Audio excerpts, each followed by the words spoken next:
Ya, déjame. This Adela- meeting is being recorded. Adelante, doctora Villalón, con su presentación de manejo clínico en hidatidosis. Ya, disculpen por el pequeño problema. Bueno, primero hablar solamente unas palabritas del título que ustedes ven ahí, en que dice equinococosis quística y hidatidosis, porque justamente las nuevas tendencias hablan de cambiarle un poquito el nombre a nuestra hidatidosis, ¿cierto? De hecho, en Europa, nos contaba la referente el otro día, ¿cierto?, del ISP, ya ha cambiado el nombre a equinococosis quística en humanos, y en América Latina ha quedado como equinococosis quística y hidatidosis. Ese es como el primer cambio que tenemos. Esto yo pretendiendo, ¿cierto?, de que esto va a ser entregado a todos los presentes después, ¿cierto? Tiene que ver un poquito con la definición que ya Carolina lo mencionó, en que mencionamos por quién la produce, el parásito, ¿cierto? Las vías de contaminación a través por las heces de los perros, lo que potencialmente puede infectar los alimentos o aguas destinadas al consumo humano, o bien por contacto directo con perros, quienes eliminan los huevos por las heces, quedando algunos de ellos adheridos al pelaje animal. Esto tiene que ver un poco con la definición que tiene la OPS. Aquí un poquito ver la distribución a nivel mundial, como ven, es endémica a nivel, ¿cierto?, de todo el mundo, en que aquí el color nos va mostrando las especies que son mayoritarias. El azul nos habla del Echinococcus granulosus y en cambio el color café o el lila nos hablan del Echinococcus multiloculares, cual nosotros en Chile no tenemos casos. Todos nuestros casos son por Echinococcus granulosus. La distribución geográfica que tiene, como ven, es a nivel de todo, prácticamente todo el orbe: América del Sur, Oriente Medio, Mediterráneo, África subsahariana, China occidental, Australia, Nueva Zelanda, con una prevalencia que va del 2 al 6% en las regiones endémicas en general, ¿ya? Y en general también estamos hablando de 50 casos por cada 100.000 habitantes al año.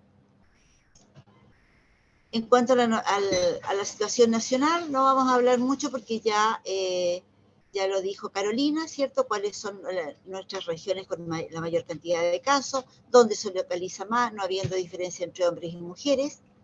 Es de notificación obligatoria diaria.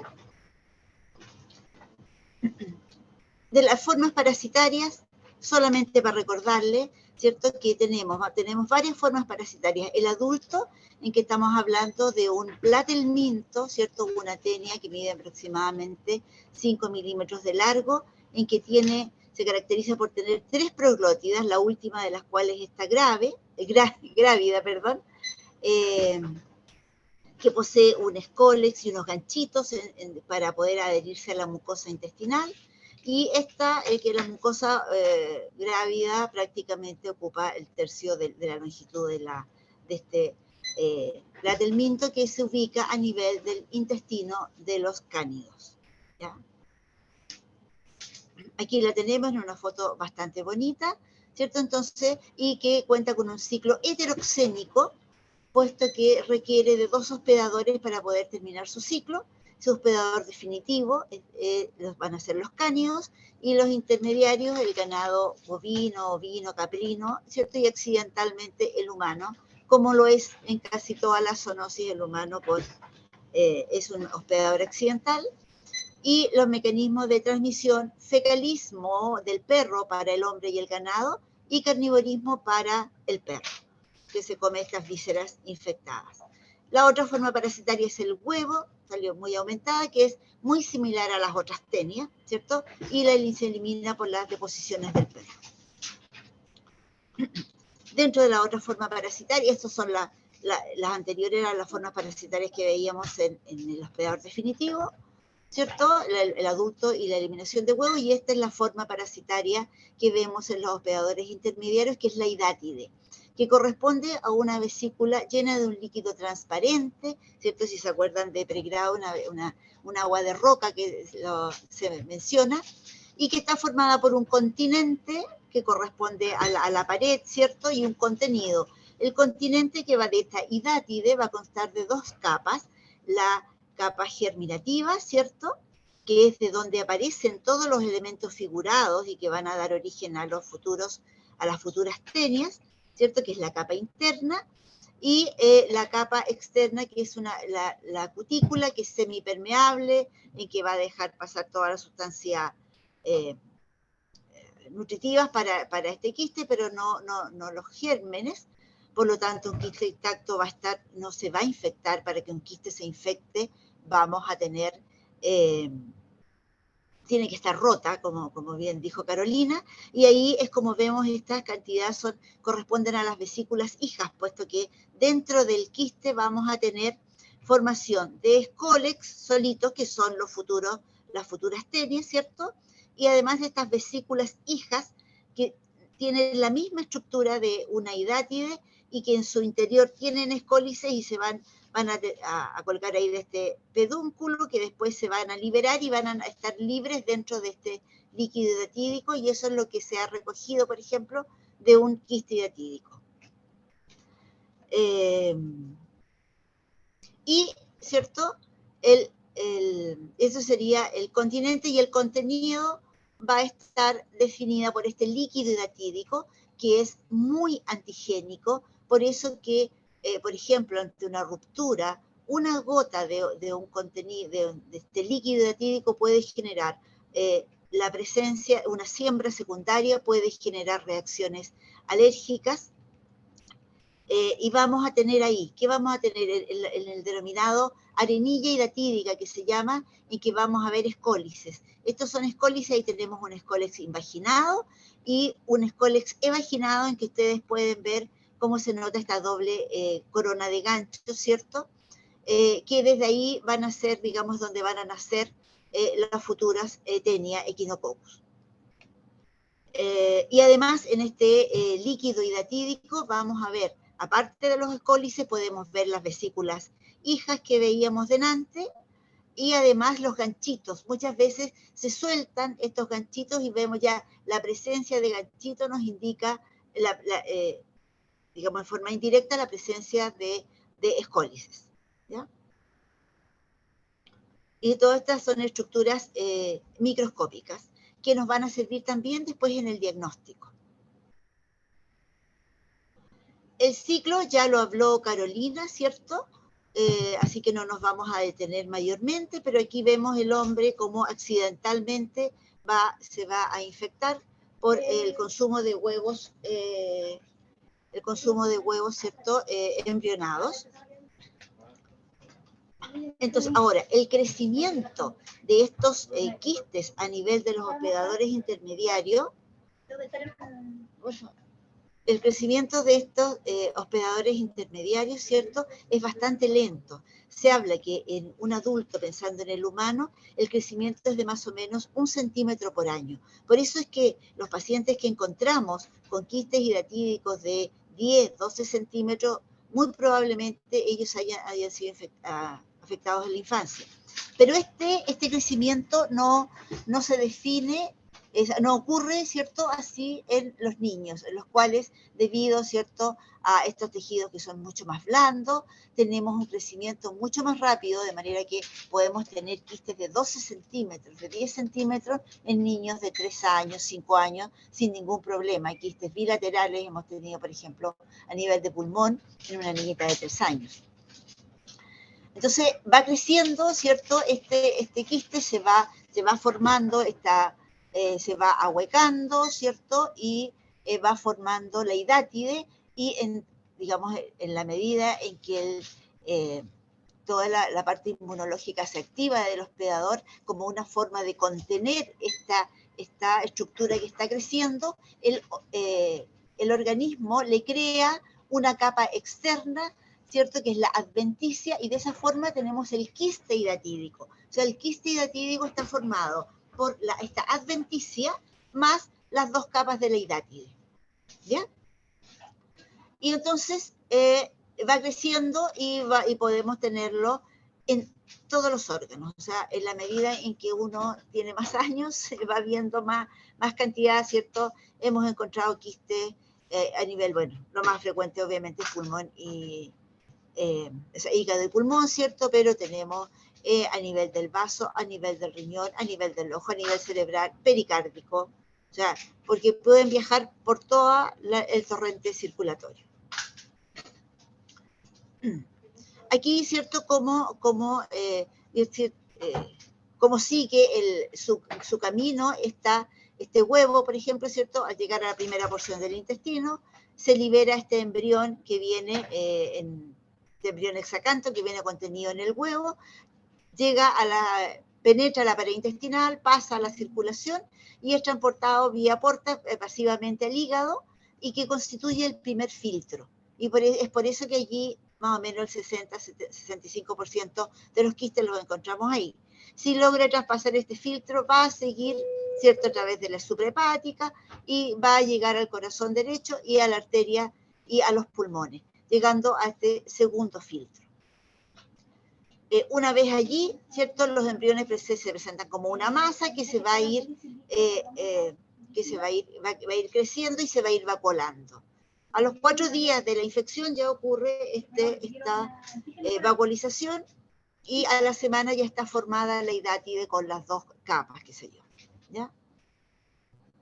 Ahí tienen nuevamente algunas fotos, ¿cierto? Esta es una pieza operatoria y que ustedes pueden ver este líquido hidatídico, que este es un poco citrino, no puedo hablar que está un poco infectado. Un esquema, ¿cierto?, de las vesículas, y aquí tienen una foto de vesículas hijas. ¿Cómo se produce el daño? ¿Me puedes callar? Hablar bajito. ¿Qué estoy presentando? Gracias. Perdón. En cuanto a la forma de producir daño, ¿cierto? Primeramente hay por la presencia de este embrión multinucleado, ¿cierto? Va a generar una acción irritativa con una reacción inflamatoria en el lugar donde se va a formar, cualquiera sea de la economía, y en la medida en que van creciendo van a ir presionando, ¿cierto?, los órganos donde están, por lo tanto van a generar una reacción irritativa, puede haber cierta necrosis, puede haber obstrucción en la medida, por ejemplo, en que sea de tipo biliar, puede provocar alguna lesión obstructiva a nivel del hígado,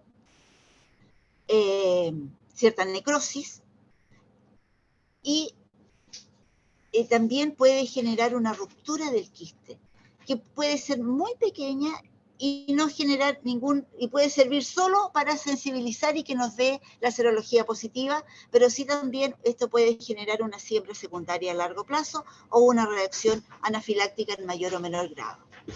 Ahora, cuando se rompe un quiste, y esto ocurre mayoritariamente en los quistes pulmonares, en que se rompen, vamos a tener entrada de bacterias y se nos puede transformar perfectamente en un absceso pulmonar. Ya tenemos y por lo tanto ahí la ruptura del quiste va a significar la muerte del quiste. ¿Ya? Aquí tenemos, ¿cierto?, un resumen un poco en que ya lo que habíamos visto, ¿cierto?, a nivel, una acción mecánica que por la compresión, ¿cierto?, del tejido y puede generar la necrosis, compresión de los vasos sanguíneos, qué sé yo, una oclusión intrínseca por pasaje de las vesículas hijas, ¿ya? La acción química tóxica por la difusión del líquido hidatídico que va a generar toda una reacción inflamatoria y a nivel de los tejidos que esté, donde se esté expandiendo este líquido, y una acción inmunológica por hipersensibilidad. Y la acción bacterífera por, ¿cierto?, las alteraciones que se producen por la infección de los quistes que están rotos. ¿Cuál es la clínica? ¿Cierto? Como veíamos, la mayor proporción la tenemos entre el hígado y pulmón.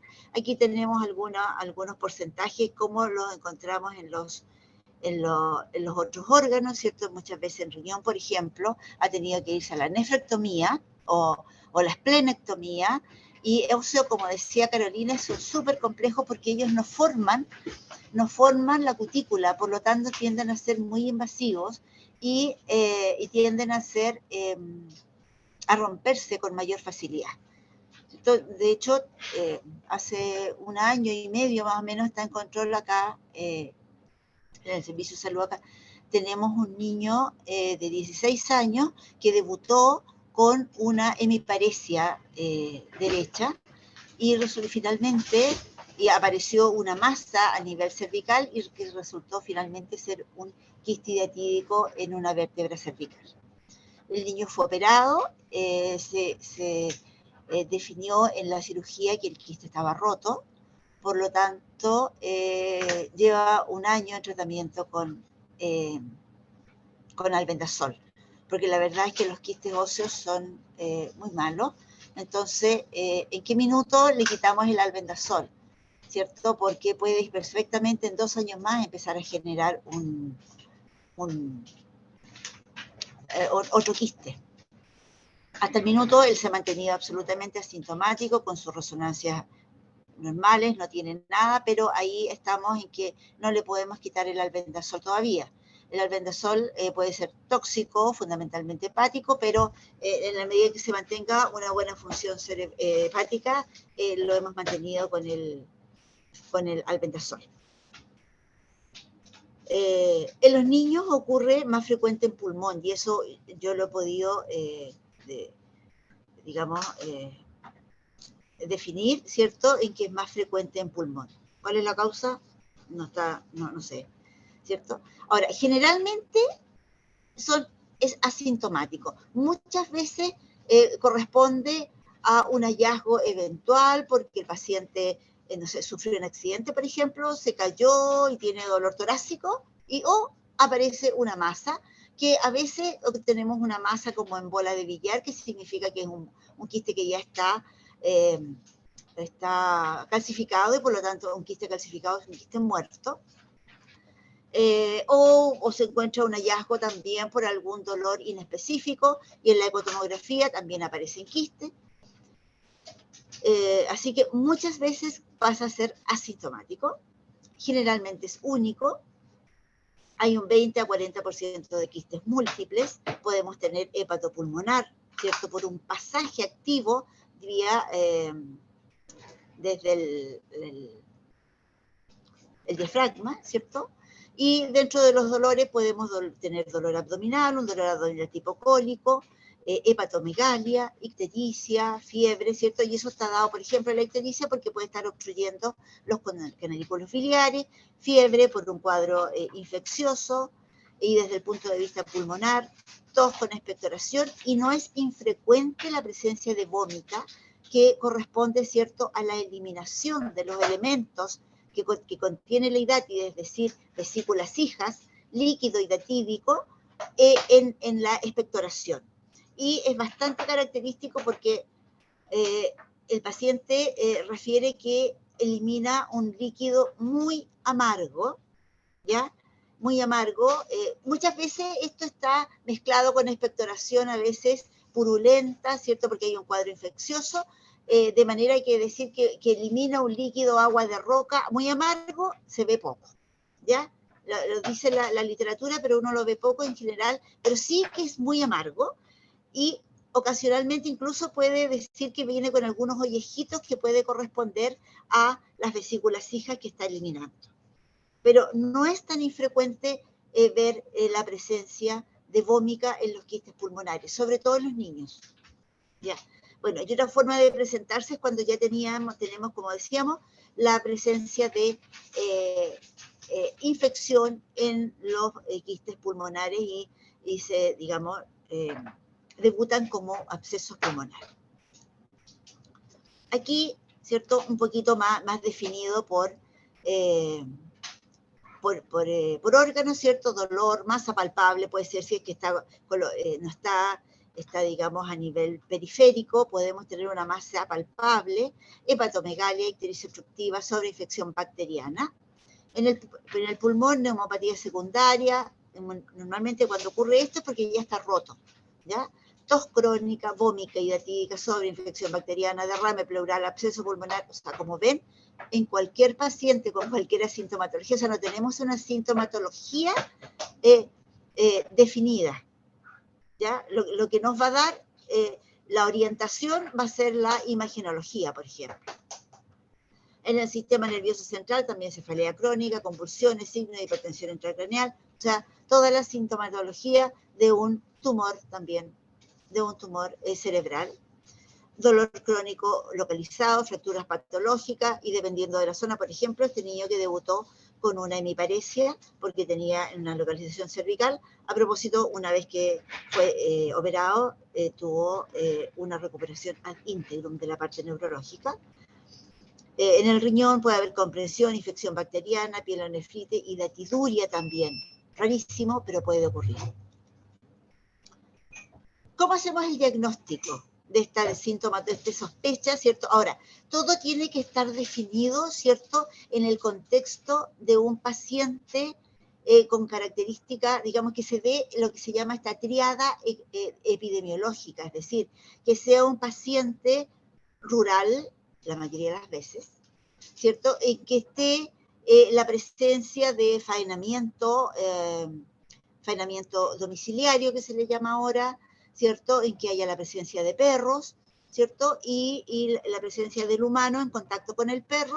Entonces, en algún paciente que presenta alguna sintomatología de la que revisamos recientemente, ¿cómo le vamos a hacer el diagnóstico? Tiene 3 pilares: el clínico, con lo que ya vimos recientemente, imagenológico y serológico. En el diagnóstico vamos a tener las imágenes y las imágenes van a ser radiografía de tórax, sigue siendo, ¿cierto?, para el diagnóstico a nivel pulmonar sigue siendo la reina, como lo es la ecotomografía abdominal en las otras localizaciones, ¿ya? Obviamente, si estamos hablando de otras localizaciones como hueso, ahí vamos a tener ya escáner o resonancia incluso, pero ustedes ven que cubriendo ya más del 80% de las localizaciones, nos basta con una radiografía de tórax y una ecotomografía abdominal.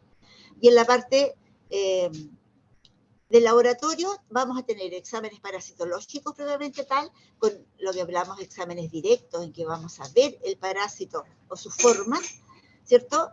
Y o serológicos. Dentro de los parasitológicos hablamos de el estudio del líquido hidatídico, como lo muestra esta foto, ¿cierto? Que si bien es cierto, esta es una foto de un líquido hidatídico, un quiste animal, pero bueno, es lo que ve cuando ve un quiste hidatídico, por ejemplo, que en la cirugía te envían el líquido hidatídico.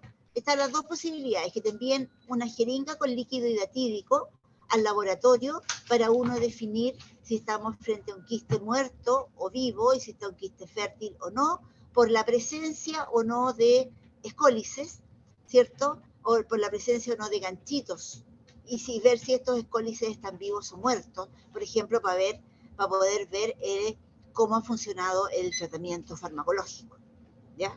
Y eso se logra con, por ejemplo,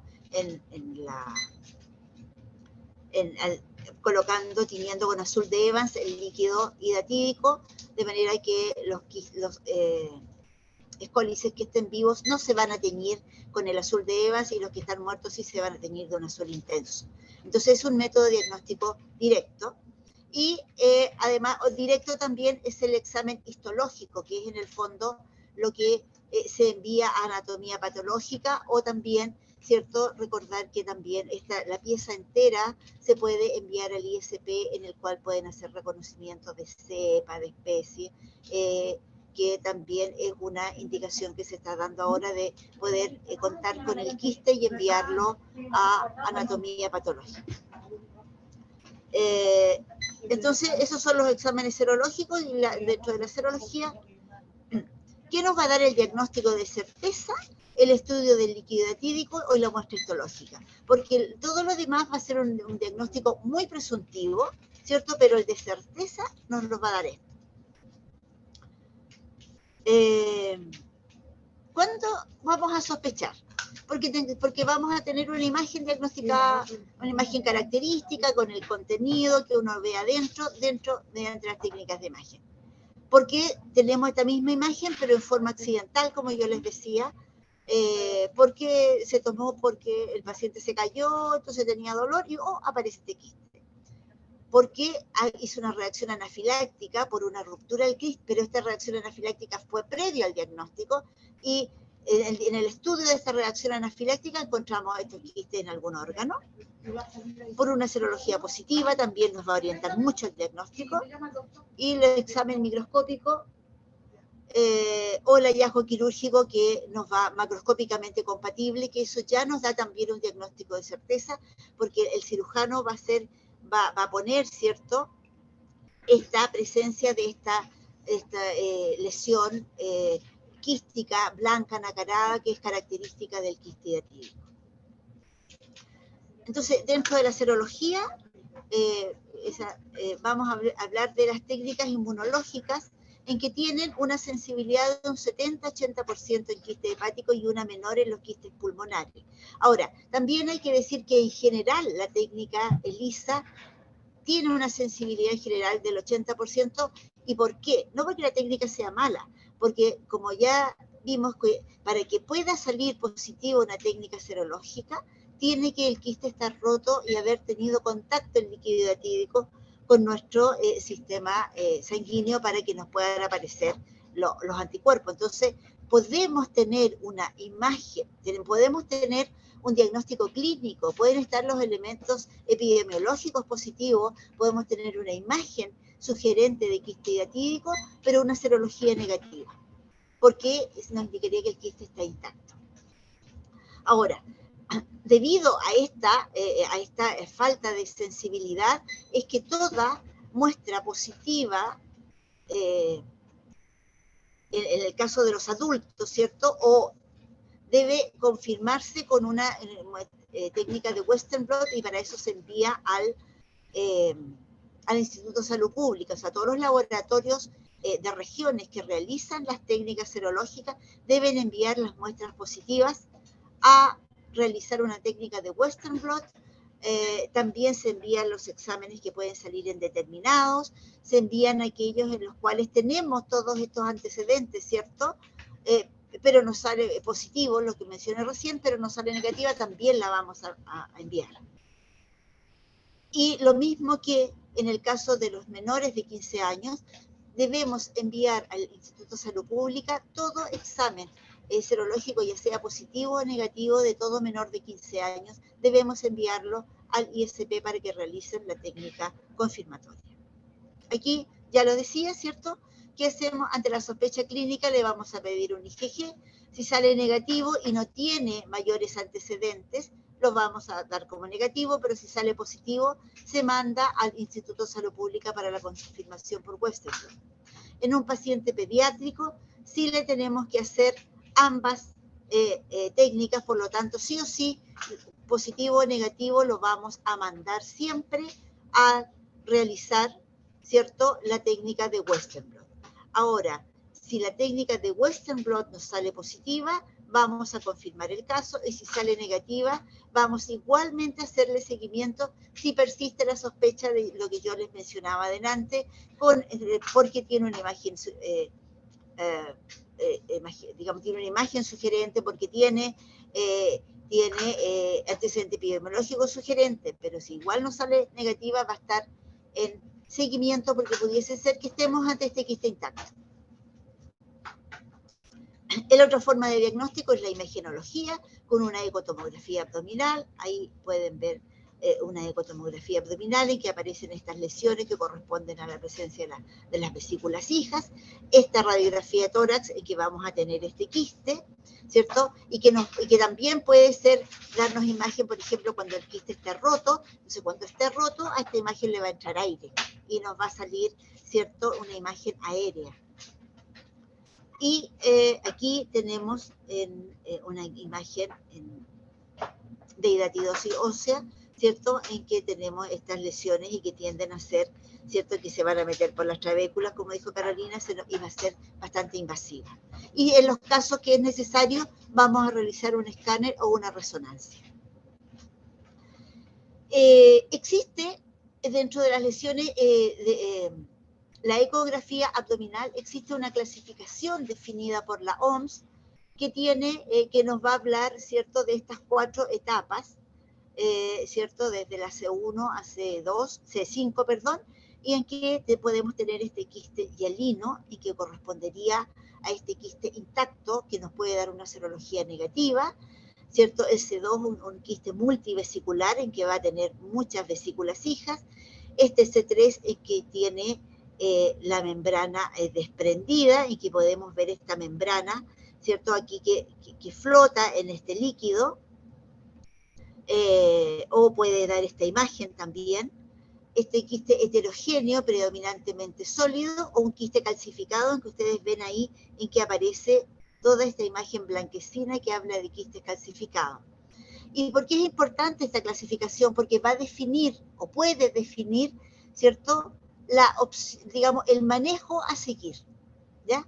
Entonces, en general, si el tamaño, si en este quiste hialino, tanto en el multivesicular, o sea, en el C1, C2, C3, si tiene un tamaño de 0 a 5 centímetros, quizás podemos tratarlo solo con albendazol y realizar controles ecográficos, ¿cierto? Y si no ha disminuido de tamaño o no ha alterado la estructura de estos quistes, vamos a ir a una cirugía, ¿cierto? Ahora, si el tamaño de cualquiera de estas tres etapas es mayor de 5 centímetros, va a ir de todas maneras a cirugía más el tratamiento médico, ¿ya?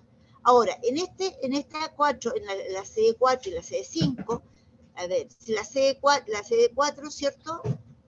Tenemos que hacer el diagnóstico diferencial con otro tipo de tumores que no correspondan a hidatidosis, ¿cierto? Y si está asintomático, quizás podemos dejarlo con control anual. En cambio, si está provocando una sintomatología, vamos a ir con cirugía, ¿ya? Y en claramente no va a tener tratamiento, solamente control ecográfico anual, y no va a ser ni quirúrgico ni tratamiento médico, ¿ya? Entonces, este es el estado de transición activo y el inactivo, en que vamos a evaluar de acuerdo a las condiciones del paciente, porque de repente esto lo encontramos en pacientes de 80 años, en que han estado totalmente asintomáticos, lo dejamos tranquilito, con controles anuales siempre. Tratamiento. No voy a entrar a hablar acá del tratamiento específico, ¿cierto? Porque es de atención secundaria. Notificación en epivigila diaria, que no es del tratamiento, pero en algún minuto hay que hacerla, ¿ya? Y eso les puede corresponder a lo que es APS, ¿cierto? Porque podemos tener, si ustedes tienen acceso a una eco abdominal, a una radiografía de tórax, van a poder notificarlo, ¿ya? Y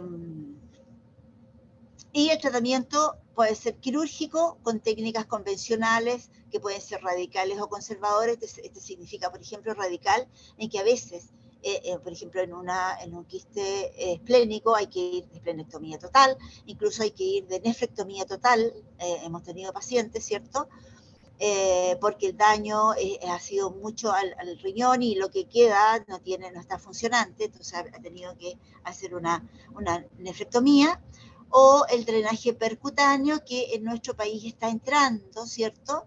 El drenaje percutáneo implica, porque la técnica convencional significa sacar el quiste solo, o sacar el quiste con el órgano, si se puede, ¿cierto?, total, o hacer, por ejemplo, una lobectomía cuando tenemos quistes muy grandes o complicados.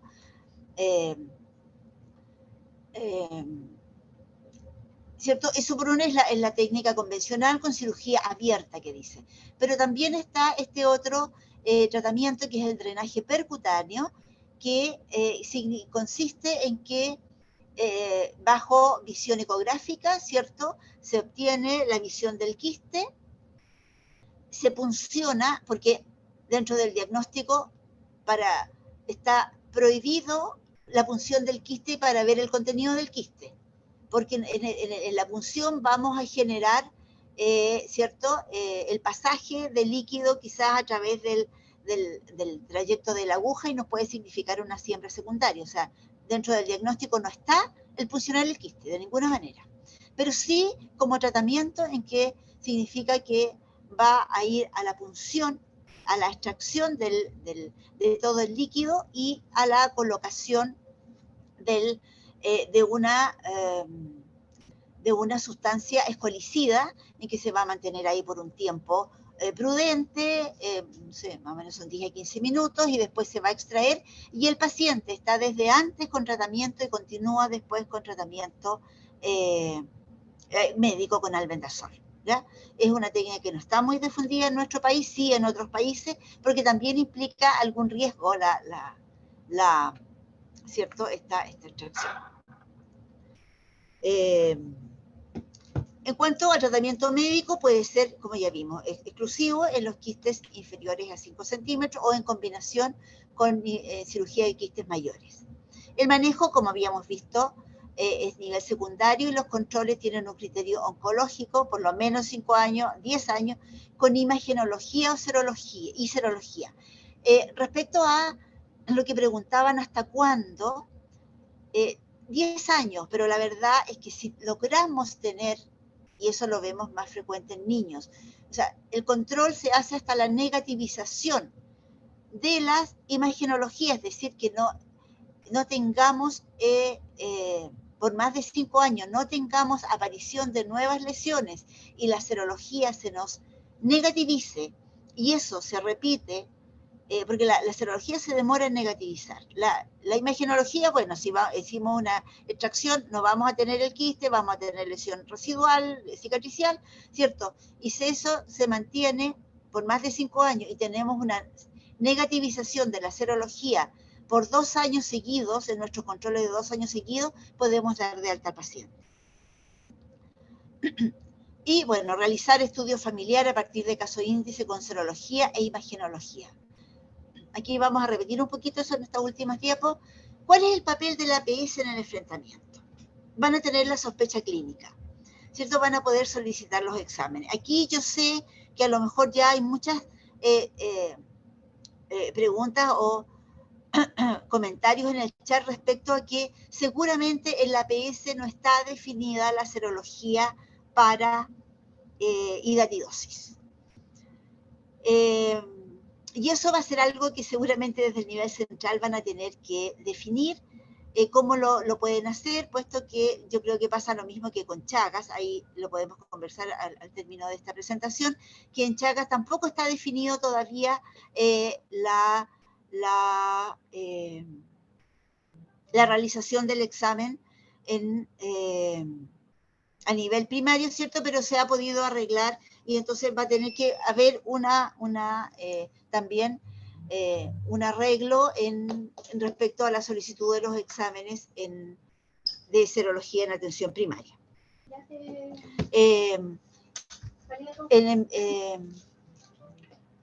Bueno, el envío a nivel secundario van a tener que enviar todos los casos a nivel secundario, idealmente con el examen o no. Si no, pero si tienen una sospecha clínica fuerte y no pueden pedir los exámenes, tienen que enviarlo a nivel secundario. Como decía, pueden notificar en EpiVigila, y aquí lo puse con letras más grandes respecto a realizar el diagnóstico en los contactos a partir del caso índice. ¿Ya? Eso es de la atención primaria, en que tienen que ir a vigilar cuáles son los contactos en los cuales vive, ¿cierto? Coordinación con la Seremi, lo que hablaba ya Carolina, ¿cierto? La educación en los equipos de salud, eso es súper importante, que vamos a tener que empezar a hacer. Educación a la población. Hay estudios que hablan que claramente en la patología que menos está instruida la población tiene que ver con la equinococosis. Pero obviamente que para eso primero se tiene que educar a los equipos de salud, pero es un tema que vamos a tener que manejar dentro de la atención primaria. Entonces, tiene que tener la hidatidosis un enfoque epidemiológico, ¿cierto? Frente al caso índice, hay estudio de foco endémico, en que tiene que tener notificación para que haya una vigilancia activa, un tamizaje familiar, que el tamizaje familiar tiene que ser con ELISA, una radiografía de tórax y ecoabdominal. Y hay que educar para lograr cortar el ciclo. Y aquí, ¿cierto? desde el punto de la notificación estamos hablando que es un caso que se trata a distinto nivel de APS, CTEMI y atención secundaria con el manejo de los casos, activos. Se fijan, esto es lo que no debe hacer y esto es lo que tenemos que educar, aunque a lo mejor muchos tenemos mascotas ¿cierto? Y esto se pasa a considerar una práctica habitual, pero es el riesgo que ocurre. Esto lo saqué, no se ve muy bien, ¿cierto? Pero en el fondo tiene que ver con lo que tenemos, ¿cierto? El perro, ¿cierto? Se infecta a través del consumo de estas vísceras infectadas, pero en la medida en que haya información sanitaria, en que haya destrucción de las vísceras parasitadas de los cadáveres de los animales, vamos a poder cortar este ciclo. El hombre se infecta por contacto directo, ¿cierto? Porque el perro va a contaminar las aguas y las verduras, va a contaminar el pasto, ¿cierto? Y en la medida en que haya información sanitaria, control de los perros errantes, tratamiento masivo con praziquantel, los perros vagabundos. Hay estudios, ¿cierto?, en que han definido que los perros pueden en una noche viajar 14 kilómetros, por lo tanto perfectamente pueden llegar desde una zona suburbana hasta una zona urbana y depositar sus huevos ahí. Entonces, y contaminar. Así que perfectamente podemos tener de repente pacientes urbanos en que digan que no han ido al campo, que no tienen familiares, que no van al campo y que está infectado. Sí, nos puede ocurrir. Entonces, y con educación sanitaria, educación a la población, vamos a cortar estos dos mecanismos de infección. O sea, la educación es un factor súper importante. Entonces, ¿cómo vamos a contactar? Aquí está anterior, bueno, simplemente educación en salud, educación a la comunidad a nivel escolar, o sea, aquí hablar de educación, no de instrucción y a nivel transversal, para que logremos la meta que es el 2030 sin hidatidosis, ¿cierto? ¿Cómo manejamos a los contactos? A toda persona que habite o haya convivido la misma propiedad del caso índice, ¿cierto? Porque tiene que ver con la infección, sobre todo esto en los niños. En los adultos vamos a tener que muchas veces pacientes urbanos en que vivieron en, no sé, en la cuarta región, que vivieron en el sur, que vivieron en el campo y que ya no tienen ninguna. Entonces ahí no hay mucha cosa, tratamiento y manejo ambiental que hacer, ¿cierto? Pero sí en los niños nos hablan de infecciones actuales y casos activos de hidatidosis, y es ahí donde tenemos que poner el índice. Entonces, por un lado, los contactos, ¿cierto? Cuando veamos, por ejemplo, una paciente, ¿cierto? Que es de una zona urbana de acá del servicio de Viña, y resulta que ella se había infectado cuando niña porque vivió en el extremo sur de Chile. Entonces, ahí, ¿qué tenemos que haber hecho? Haber realizado los exámenes, no la parte ambiental, pero sí a ver a toda su familia, padre, madre, hermanos, porque todos convivieron en ese minuto, en ese mismo ambiente. Y ya.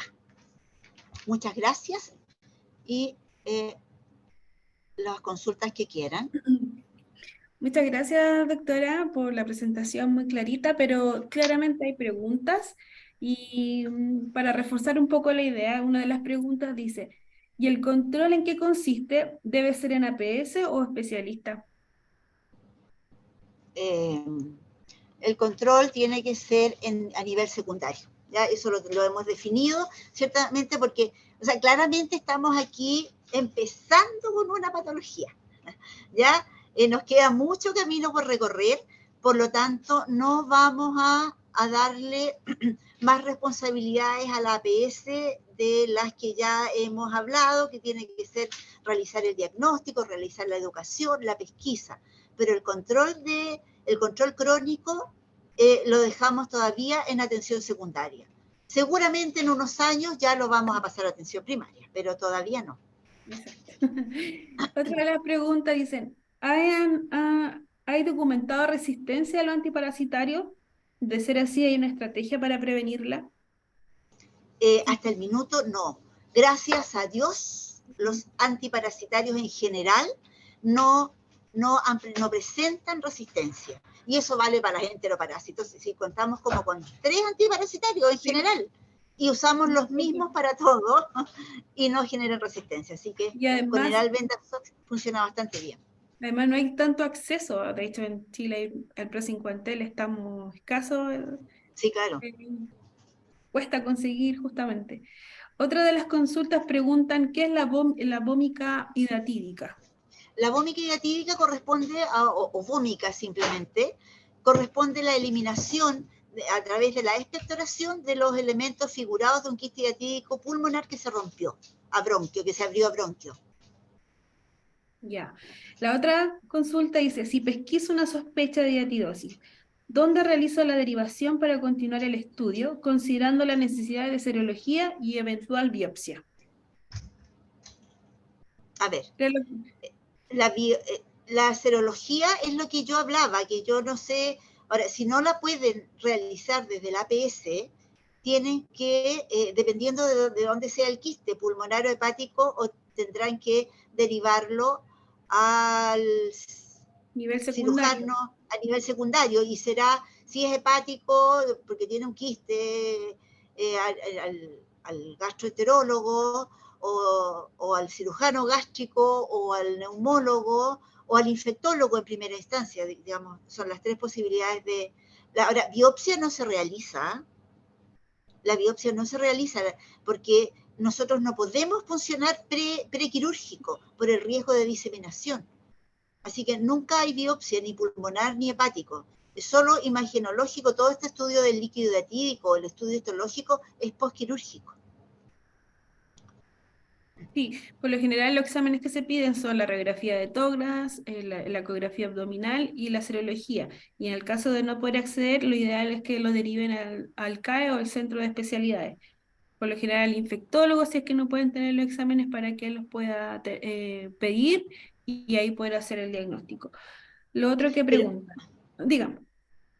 sí, no, es que yo, es lo que decía, Sí, yo creo que vamos a tener que hacer algo con respecto a la serología, porque le estamos pidiendo que hagan el control de los contactos. Entonces, claro. ¿cómo van a mandar a todos los contactos a un infectólogo para que les haga la serología que a lo mejor resulta negativa? Sí, yo creo que ahí vamos a Sí, trabajar con sí, APS hay que para ver trabajar. un flujo, por último, Sí, para que desde APS se pueda tomar la muestra y si es que sale positiva, quizá ahí claro, derivarlo y la confirmación del claro. Western Blot también. Sí, ahí va a haber que hacer todo un manejo. Ya, claro, la pregunta dice, ¿cómo se solicita el Western Blot? Yo creo que también eso es a través de la atención Sí, secundaria, una vez que sí. salga. No, el Western Blot no se solicita, ¿ya? Porque por norma, o sea, uno lo que pide es serología para hidatidosis. Y por norma, tanto la red pública como la red privada, ante una serología positiva, que normalmente es ELISA, debe enviarlo al ISP y allá le hacen el Western Blot. Y cuando una vez que tengan el Western, ahí recién se informa el resultado confirmado. Sí, como lo que dice la doctora, se pide serología, le hacen una ELISA, si es que esa ELISA sale positivo, ahí inmediatamente el ICP hace el Western Blot. Y en el caso de cuando es serología en menores de 15 años, inmediatamente le hacen Western Blot en vez de ELISA. Pero como dice ella, no se solicita, inmediatamente el ICP hace ese examen. La otra consulta es que dice, ¿3 ciclos de 30 días se refiere a 90 días continuos o son 3 ciclos discontinuos separados por cuánto tiempo? Eh, Mira, ahí ha habido controversia. Nosotros estamos haciendo ciclos continuos.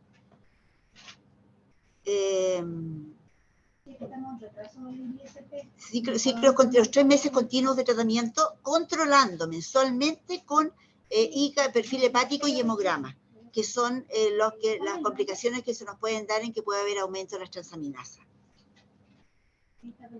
Ya. ¿Ya? Y son ciclos continuos y si es necesario más. Después dice, en caso de quistes calcificados o con contenido heterogéneo sólido, ¿existe algún protocolo de búsqueda de otros quistes o podemos quedarnos tranquilos solo con esa lesión? Eh, es decir, bueno, como decía ahí, ¿cierto? Los tipo 4, los calcificados nos quedamos ahí, porque, digamos, calcificado, y ahí, o sea, tenemos que desde el punto de vista clínico epidemiológico definir que puede ser un quiste diatídico en los calcificados. Y en los heterogéneos sí tenemos que hacer diagnóstico diferencial, como decía yo, con otro tipo de tumores, pero nunca funcionarlo. Ya. Después dicen, ¿el corte de 5 centímetros para el tratamiento quirúrgico es independiente del órgano afectado? En general, sí, aunque a veces en pulmón, por ser un órgano más sensible que te da sintomatología más rápida, se operan igual los menores de 5 centímetros. Porque a veces tienes uno de 5 y que se abre igual. Entonces, ahí es como caso a caso, en realidad. ¿Ya? En los de hígado menores de 5, sí, de todas maneras. Pero en los de pulmón, ahí hay que evaluarlo. Lo evalúan en general los cirujanos de tórax, dependiendo de la sintomatología. Ya, bueno, vuelven a preguntar que no le queda claro, entonces de APS deriva al terciario y de ahí ellos contraderivan al secundario. Yo creo que no. Yo creo que cuando hay una sospecha deben derivar al secundario, como al centro de especialidades, si es que no se pueden tomar todos los exámenes en APS, y ahí el secundario determina justamente si es que va a ser un tratamiento farmacológico, y ahí va a depender justamente del órgano afectado que el médico especialista que lo va a tratar o incluso el infectólogo si es que tuvieran, y si es que es necesaria una cirugía, ahí se pasa al terciario para la cirugía. Ese es como el orden. Lo otro preguntan, ¿por qué no hacer directamente el Western blot siempre? ¿Por costo? Sí, es por costo.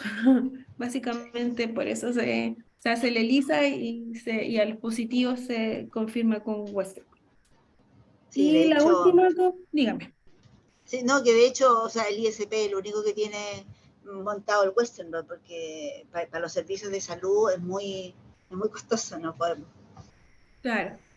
Y por último, la última pregunta dice, ya sea que encontremos un quiste en hígado o pulmón en un principio, ¿el estudio debe ser complementario para buscar en las demás localizaciones? Sí, sí, perdón, sí, eso me parece que no lo mencioné, pero sí. O sea, de todas maneras, demás localizaciones fundamentalmente ecoabdominal y tórax, o sea, pulmón e hígado, ¿ah? No nos vamos a ir a buscar, digamos, óseo ni nada, solamente, pero una cosa implica el estudio al otro. Y en los controles anuales también siempre pedimos ecoabdominal y radiografía de tórax, también.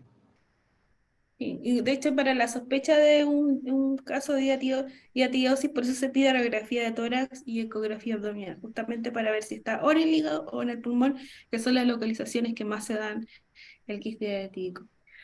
Bueno, esas son todas las preguntas que tenían.